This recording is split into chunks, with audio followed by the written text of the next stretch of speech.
Sejam todos bem-vindos ao estudo diário das Escrituras. Vou mandar um forte abraço aqui para Fátima Belém. Ela mencionou aqui que ela está voltando de viagem da Paraíba aqui, né? E ela sempre está visitando os filhos dela, os netos dela. E aí quando ela volta, ela tem que maratonar a série, porque às vezes não tem internet onde ela está. Mas dessa vez aqui ela falou que conseguiu assistir todos os dias. Gratidão pelo apoio e pelo estudo junto com a gente aqui, Fátima Belém. Forte abraço para você e sua família. Um forte abraço aqui também para o Elder Duarte e a Sister Duarte, que estão na missão, sempre acompanhando aqui com a gente também. Tem também a Sônia Cherny, né? Ela também agradece aqui o estudo das Escrituras. Terezinha Maria.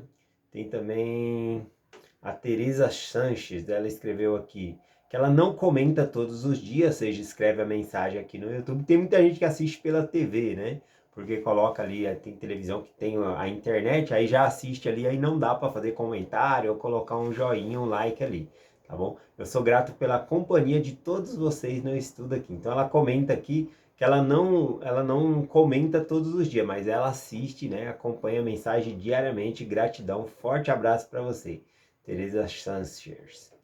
E mandar um forte abraço aqui para Silene Mendes, né? Ela comentou aqui que nos filmes que ela vê, assim, do Novo Testamento, muitas coisas são mudadas, é verdade, né? Porque tem a licença poética e as pessoas mudam algumas coisas ali para dar algumas características, tá bom? Então, é importante a gente estudar. É muito bom assistir filmes evangélicos, mas também a gente tem que estudar para saber qual é o contexto histórico e saber realmente qual é a verdade, e se eles estão interpretando certo. Não para julgar o filme, mas para você não pegar algo que está dizendo, né, que é uma licença poética, e colocar como verdade ali, como escritura. Então é importante isso, tá bom?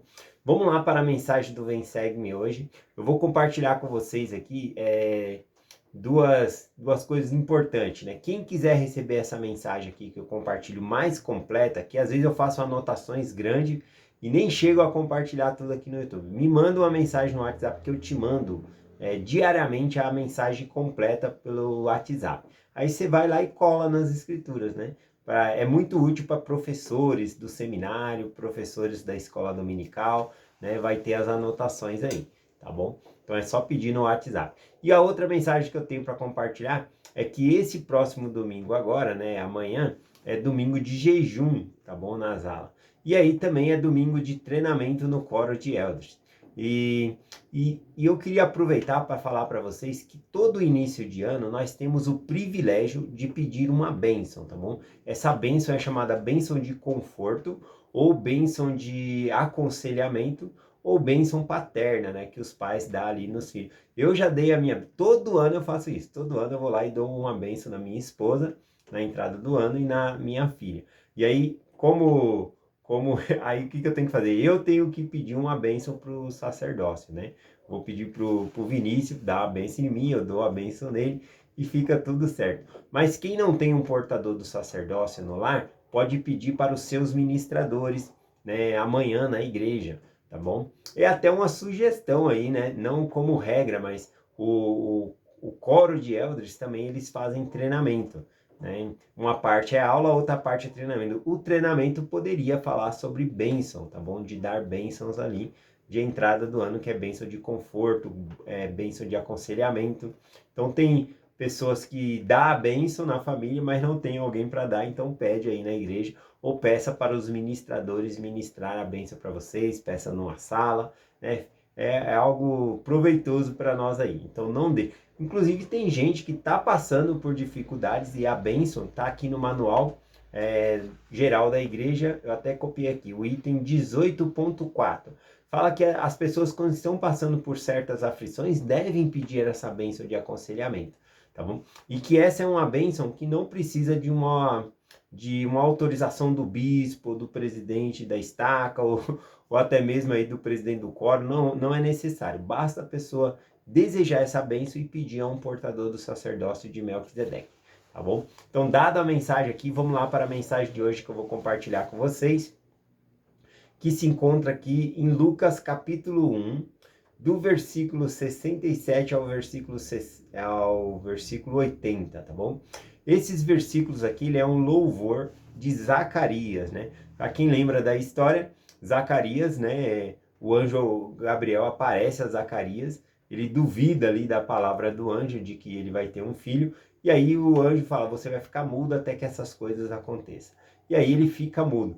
E aí quando João Batista nasce, né? Essa mensagem eu posso até estar compartilhando amanhã, mas quando ele nasce, a língua dele se desata, e aí ele começa a falar, tá bom? E as primeiras palavras de Zacarias, ele fica cheio do Espírito do Senhor, cheio do Espírito Santo, e ele começa a profetizar. Vamos ver o que Lucas fala sobre isso aqui, vamos ler alguns versículos aqui para nós, tá bom?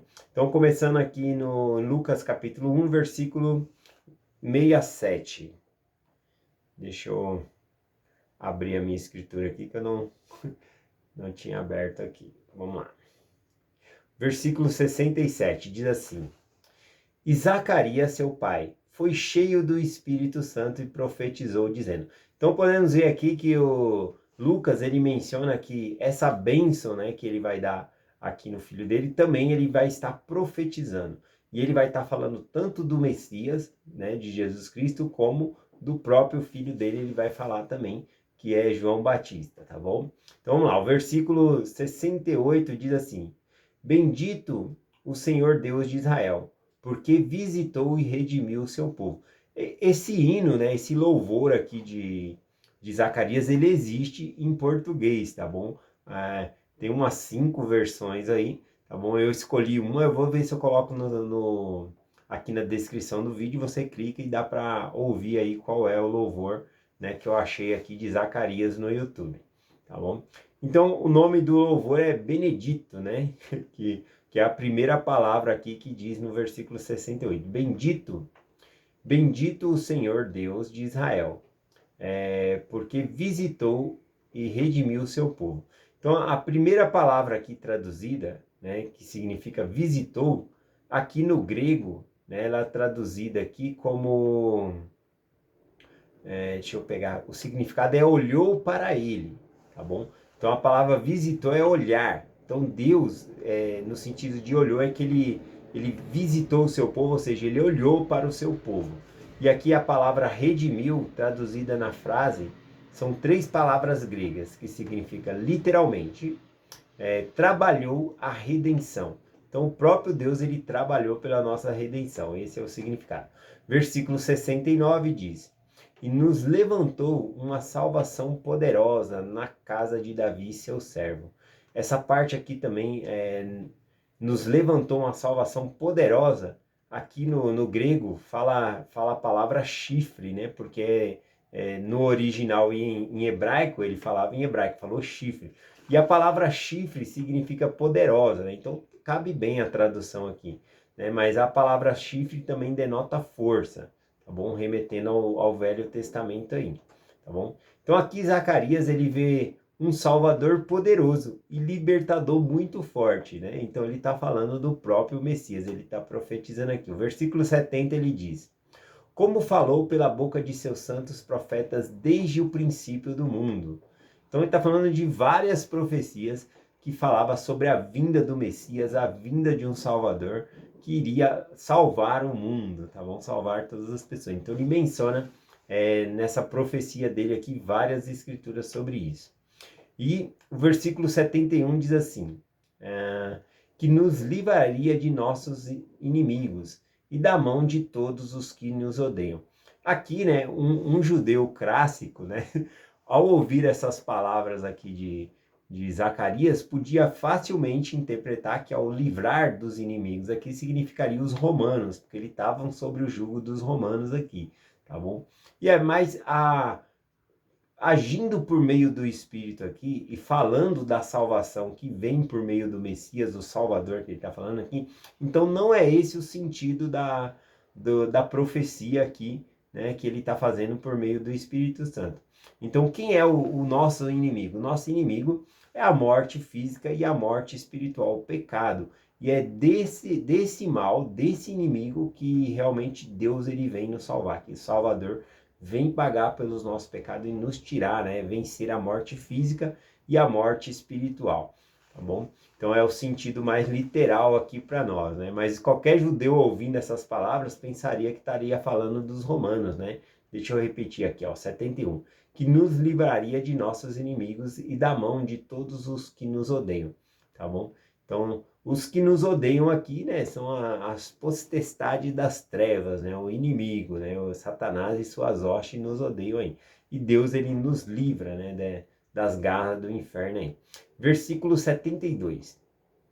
Para manifestar misericórdia a nossos pais e lembrar-se do seu santo convênio. Esse manifestar misericórdia de nossos pais é manifestar a bondade que Deus ele tem, tá bom? Essa seria uma interpretação muito boa aqui. E também falando aqui sobre a aliança de Abraão, né? Que Deus fez com Abraão, que está lá em Gênesis capítulo 17. Continuando no versículo 73, ainda falando dessa aliança, ele diz assim: do juramento que fez a Abraão, nossos pais, né? Daquela aliança, né? Que no Antigo Testamento chamava cortar uma aliança. Cortava animais em duas partes, e aí quem passava no meio ali, os dois que passavam no meio, faziam um convênio. Só que nessa parte aqui, lembrando da aliança de Deus com o seu povo, Deus ele jura por si mesmo, pela bondade dele, não é pelo mérito nosso, mas pela bondade dele, que ele é fiel e pode nos salvar, tá bom? Então ele faz lá e faz esse juramento por ele mesmo, é bem interessante essa parte. Me lembrou também o juramento e convênio do sacerdócio, que Deus, juramento, o que é juramento, o que é convênio, né? O convênio é feito entre duas partes, duas pessoas. O juramento é uma única pessoa. E Deus, ele jura por si mesmo. Não tem alguém igual a ele para ele jurar. Então ele está jurando por si mesmo que ele vai nos salvar, né? E aí então ele faz convênio conosco. Nós devemos fazer convênio com o Senhor. Esse é o sentido. O versículo 72 e o 73, eles são entendidos juntos, né? E aqui fala sobre manifestar misericórdia de nossos pais e lembrar do convênio, o seu santo convênio, e também do juramento que fez a Abraão, nossos pais. Tá bom? Então está se referindo à antiga aliança que Deus ele fez com Abraão, com a casa de Israel aqui. O versículo 74 diz: de conceder-nos que, libertados da mão de nossos inimigos, seríamos sem temor, o serviríamos sem temor. Então aqui fala que quando Deus nos concede, né, ser libertos da mão dos nossos inimigos, então nós vamos servir ao Senhor sem temor. Então nós fomos libertos, assim como Deus ele libertou o povo da escravidão no Egito. E agora o povo era livre para servir ao Senhor. Então ele liberta a gente de uma escravidão, mas ele nos dá o arbítrio de nós realmente escolher servir a ele, tá bom? Então tem essa parte, né, falando sobre isso aqui. O versículo 75, ele fala aqui de que maneira nós podemos servir ao Senhor. Então é muito interessante que ele fala que ele nos liberta para que nós podemos servi-lo. E de como nós podemos servir ao Senhor? É uma pergunta. O versículo 75 responde, diz assim: em santidade e justiça perante ele, todos os dias de nossa vida. Então, como que nós podemos servir ao Senhor? Tendo santidade, nos tornando santo, né? E tendo justiça, ou seja, tendo retidão, sendo justo, tá bom? E essas duas coisas só pode acontecer por meio da expiação de Jesus Cristo. A gente só é santificado por meio do poder da expiação de Jesus Cristo, tá bom? E nós também nos tornamos retos por meio, temos justiça por meio da expiação de Jesus Cristo. E quando nós devemos fazer isso, né? Qual o período? Aqui fala todos os dias, né? O versículo fala assim: todos os dias de nossa vida. O versículo 76 diz: e tu, ó menino, aqui ele volta agora, né? Todo esse tempo ele estava falando de Jesus Cristo, do Messias, e aqui ele volta então a atenção para João Batista, tá bom? E aí ele fala aqui: e tu, ó menino, serás chamado profeta do Altíssimo, porque hás de ir adiante da face do Senhor, para preparar os seus caminhos. Então aqui ele volta a atenção para João Batista, falando que ele é o profeta que vai preparar o caminho do Senhor. Versículo 77, para dar ao seu povo conhecimento da salvação, da remissão de seus pecados. Então, como que João Batista ele fez isso? Como que ele deu conhecimento ao povo né, sobre a remissão dos pecados. O que João Batista pregava? Ele pregava arrependimento e batismo. Então era coisa simples que ele pregava ali. Fé no Senhor Jesus Cristo, arrependimento e batismo. Era dessa maneira que João Batista ele clamava, né, no deserto. A voz do que clama no deserto. Essa parte, quando fala a voz que clama no deserto, também significa que ele seria pouco ouvido, porque no deserto há poucas pessoas também, tá bom? Então tem esse sentido aqui. De tanto que, o tanto que João Batista pregou, mas quantos se converteram, né, na pregação, né? Poucas pessoas, tá bom? Então tem esse sentido aqui também, a voz do que clama no deserto. Versículo 78, pela terna misericórdia de nosso Deus, com que no alto nos visitou a aurora. Então, aqui fala aqui da misericórdia, da bondade de Deus que nos visita, que está conosco, né, visitará a aurora. A aurora aqui é no sentido quando o sol vai raiando, né? Então, é o sentido aqui de que a luz do Senhor vai nos alcançando. Versículo... Foi o 78 que eu li. Versículo 79. Para iluminar os que estão assentados em trevas e às sombras da morte, a fim de dirigir os vossos pés para o caminho da paz. Esse era o direcionamento sempre, né, que João Batista dava. Ele falava, eu não sou a luz, né? Cristo é a luz, segui a luz. Ele falava para os seus discípulos ir lá e seguir Jesus Cristo. Então ele apontava qual era o caminho para todas as pessoas ali. E o versículo 80 finaliza dizendo, e o menino crescia e se enrubestecia em espírito, e esteve no deserto até o dia em que havia de se mostrar-se a Israel. Então aqui falando sobre o desenvolvimento de João Batista, que ele crescia. Nota que aqui ele fala que ele cresceu como uma pessoa normal, ele foi crescendo naturalmente, porém o espírito dele não, ele se enrubestecia. Aqui dá muito mais ênfase no crescimento espiritual de João Batista do que no crescimento físico dele, tá bom? Então, vou até ler de novo aqui, ó, o 80, que é o último versículo. E o menino crescia, somente isso, né? Fala que ele crescia normalmente. E enrubestecia em espírito, né? Poderia dizer que ele estava crescendo e ficando musculoso. Não, mas ele estava ficando forte no espírito, tá bom? A proporção do espírito dele era mais forte do que a própria carne, né? Do que o desenvolvimento dele, do corpo dele. E esteve no deserto até o dia que havia de se mostrar a Israel, começar a pregar ali no deserto, tá bom? Então é essa mensagem que eu compartilho com vocês. Não deixem de pedir uma bênção de entrada de ano, tá bom? Nós estamos iniciando o ano agora, domingo agora também, aproveitando aí que é domingo de jejum, né, e testemunho na igreja. Então, peça a sua bênção, tá bom? Se você sentiu o desejo, porque os portadores do sacerdócio não vai sair oferecendo bênção, mas se você solicitar, eles certamente vão poder te dar, tá bom? E fica aí no manual, capítulo 18, deixa eu pegar aqui o item, é 18 ponto... Ver aqui, deixa eu voltar a lição aqui. Só para vocês terem uma referência. 18.14, tá bom? No 18.14.1 começa dizendo quem dá a bênção, para que serve a bênção e assim por diante, tá bom? Então, eu deixo essa mensagem com vocês, em nome de Jesus Cristo. Amém. Até amanhã.